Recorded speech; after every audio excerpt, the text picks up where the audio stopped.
میرے اور آپ کے جانے کے بعد زمین تو پھر بھی رہے گی، اور اسی پر جو ایٹم ہمارے جسم بناتے ہیں وہ اسی پر موجود ہوں گے. لیکن اس کے اربوں سال بعد زمین کو سورج ہڑپ کر جائے گا. سورج اتنا پھیل جائے گا کہ زمین اس کا حصہ بن جائے گا، اور اس کے بہت اربوں سال بعد سورج خود ختم ہو جائے گا، اس لیے کہ اس کا ایندھن مکمل طور پر ختم ہوگا، اور یہ آسمان میں بے شمار بے جان اجسام کی طرح ایک جسم بن کے رہ جائے گا. لیکن سوال یہ پیدا ہوتا ہے کہ کیا کائنات ہمیشہ تک رہے گی یا یہ بھی کسی دن ختم ہو جائے گی؟ اور اگر یہ ختم ہوتی ہے تو اس کا آخری انجام کیا ہوگا؟ اس کی شکل و صورت کیا ہوگی؟ آج سے تقریباً 90 سال پہلے 3 ممکنہ صورتیں بتائی گئی تھیں. ایک صورت یہ ہو سکتی تھی آئنسٹائن کی تھیوری کے مطابق کہ کائنات ایک مستقل ریڈیس، ایک مستقل سائز رکھے گی، اور اس میں نہ پھیلاؤ آئے گا نہ یہ سکڑے گی. خیر یہ بات غلط ہے، کیونکہ ہم یہ دیکھتے ہیں کہ کہکشائیں ایک دوسرے سے دور ہوتی چلی جا رہی ہیں. دوسری صورت یہ کہ کائنات کا پھیلاؤ ہوتا چلا جائے گا، لیکن اس کی رفتار میں آہستگی آئے گی، اور پھر بالآخر کائنات پھیلنے سے رک جائے گی اور یہ دوسری سمت آنے لگے گی. مطلب یہ کہ یہ سکڑتے سکڑتے بالآخر ایک نقطے کے اندر ضم ہو جائے گی. اس کو بگ کرنچ کہتے ہیں. تیسرا اور آخری امکان یہ کہ کائنات پھیلے گی، مزید پھیلے گی، اور اس کے پھیلاؤ میں تیزی آتی چلی جائے گی. یہ تیسری صورت ہے جس کا اب مشاہدہ کیا گیا ہے، اور سن 2011 میں اس کام کے اوپر 3 امریکی سائنسدانوں کو نوبل پرائز سے نوازا گیا تھا. مگر ہم ان کی بات کیوں مانیں؟ آخر سائنس کا تو یہ طریقہ کار ہے نا کہ پہلے ثبوت پھر بات. اس کے حق میں 2 چیزیں ہمیں چاہیے ہوں گی. سب سے پہلے یہ جاننا ہوگا کہ جو دور کی کہکشائیں ہیں وہ کس رفتار سے ہم سے دور جا رہی ہیں. یہ دراصل بہت آسان کام ہے. اس کے لیے ہمیں فزکس کا وہ اصول چاہیے جو ڈاپلر شفٹ کہلاتا ہے، اور یہ ایک اتنی عام چیز ہے کہ اس سے ہم گاڑیوں کی رفتار معلوم کرتے ہیں، جہازوں کی کرتے ہیں وغیرہ. مثلا جب آپ موٹر وے پر جاتے ہیں تو وہاں پولیس کھڑی ہوتی ہے، ان کے پاس ڈاپلر ریڈار ہوتا ہے جس سے وہ جان سکتے ہیں کہ آپ نے 120 کلومیٹر یا 130 کلومیٹر فی گھنٹے کے رفتار سے تجاوز کیا ہے کہ نہیں. تو یہ تو آسان کام تھا. جو زیادہ مشکل کام ہے وہ فاصلہ ناپنا ہے. آخر یہ دیکھیں کہ جو ستارے ہیں اور جو دور کی کہکشائیں خاص طور پر، وہ اس قدر دور ہیں کہ وہاں سے روشنی ہم تک پہنچنے میں اربوں سال لگاتی ہے. تو اس کے لیے ہمیں کوئی اور طریقہ ڈھونڈنا ہوگا پیمائش کا. پیمائش کا ایک طریقہ میں آپ کے سامنے رکھتا ہوں. بالفرض میرے پاس ایک موم بتی یہاں پر ہے، اور ادھر کوئی ایک ایسا آلہ ہے جس سے میں روشنی کی طاقت ادھر ناپ سکتا ہوں. تو اگر میں اس موم بتی کو دگنے فاصلے پر لے جاؤں تو یہاں روشنی کی طاقت جو ہے وہ 1/4 ہو جائے گی. اگر میں 3 گنے لے جاؤں تو یہاں اس کا 1/9 حصہ ہوگا. لہٰذا ہم یہاں پر پیمائش کر کے، روشنی کی طاقت کی پیمائش کر کے یہ جان سکتے ہیں کہ موم بتی کتنی دور ہے. آج کل جس قسم کی دوربینیں ہیں وہ اس قدر حساس ہیں کہ اگر ہم ایک موم بتی کو 5000 میل دور کے فاصلے پر رکھیں تو بھی ہم اس کو دیکھ سکتے ہیں، بشرطے کہ درمیان میں کوئی چیز نہ ہو، کوئی ہوا یا کوئی مادہ کسی قسم کا نہ ہو، تو آرام سے ہم ہزاروں میلوں دور سے اس کو دیکھ سکتے ہیں. اب سوال یہ پیدا ہوتا ہے کہ کیا آسمان میں کوئی ایسی موم بتیاں ہیں جن کی طاقت ہمیں معلوم ہو؟ اگر ایک موم بتی یہاں ہے اور ایک موم بتی یہاں ہے تو ہم جان سکتے ہیں کہ یہ موم بتی نزدیک ہے، یہ موم بتی دور ہے، زمین پر روشنی کی طاقت معلوم کر کے.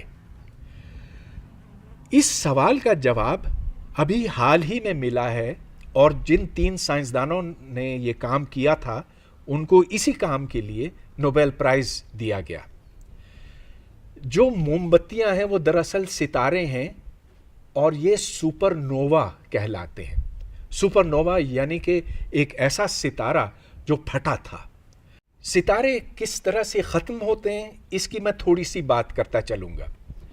ہر ستارے کی موت آتی ہے، اس لیے کہ اس کے اندر جو ایندھن ہے وہ بالآخر ختم ہو جاتا۔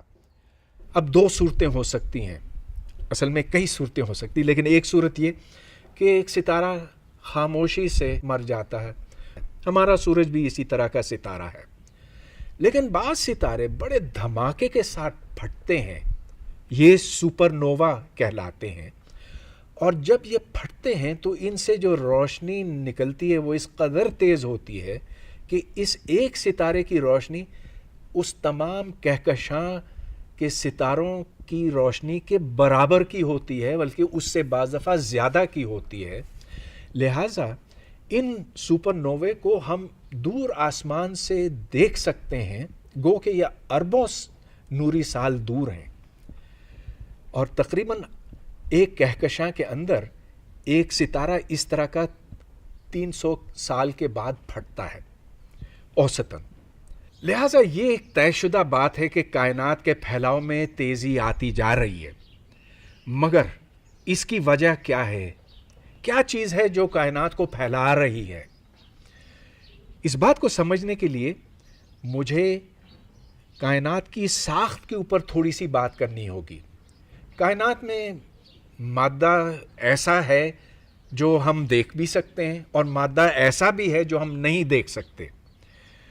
جس مادے کو ہم دیکھ سکتے ہیں اس کا مطلب یہ کہ یا تو وہ روشنی جذب کرتا ہے یا خارج کرتا ہے، لیکن ایسا مادہ بھی وجود رکھتا ہے جو نہ روشنی جذب کرتا ہے اور نہ خارج کرتا ہے۔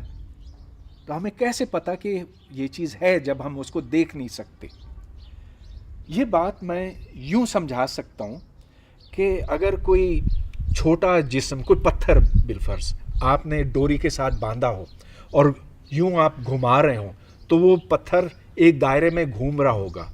ایک دوسرا شخص وہاں پر کھڑا ہے، وہ کہتا ہے کہ یہ چیز جو ہے گھوم رہی ہے، مگر وہ آپ کے دھاگے کو دیکھ نہیں سکتا۔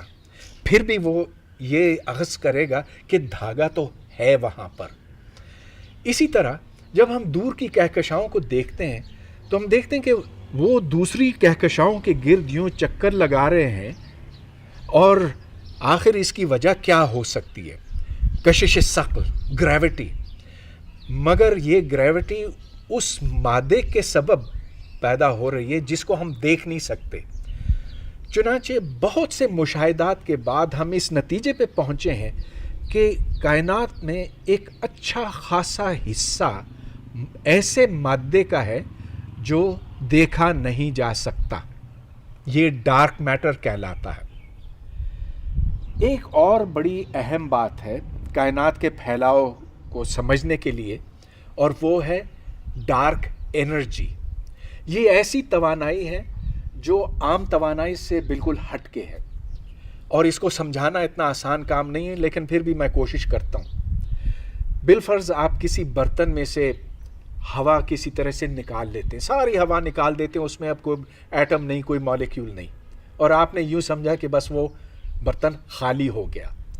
لیکن اس خلا میں پھر بھی کوانٹم میکینکس کے سبب پارٹیکلز ہر وقت بنتے ہیں اور فنا ہوتے ہیں۔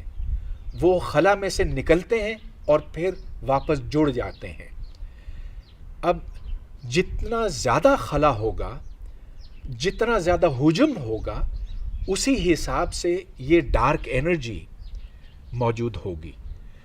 اور یہ ڈارک انرجی ایسے ہے کہ جتنی زیادہ بنتی ہے اتنا ہی زیادہ یہ کائنات کو دور دھکا دیتی ہے، پھیلانے کی کوشش کرتی ہے۔ یہ ساری باتیں سادہ لفظوں میں بتانا آسان نہیں ہے، اس کے لیے بہت ساری ریاضی، میتھمیٹکس کی ضرورت ہے۔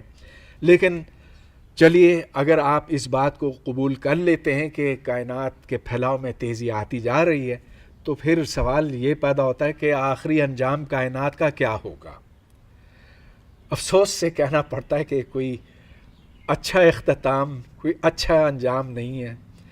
جیسے جیسے یہ پھیلتی چلی جائے گی ویسے ویسے یہ اور ٹھنڈی ہوتی جائے گی، اور اس کے اندر جو ستارے ہیں وہ بالآخر اپنا سارا ایندھن خرچ کر لیں گے، اور کائنات کا آخری انجام ایک ٹھنڈی موت ہے.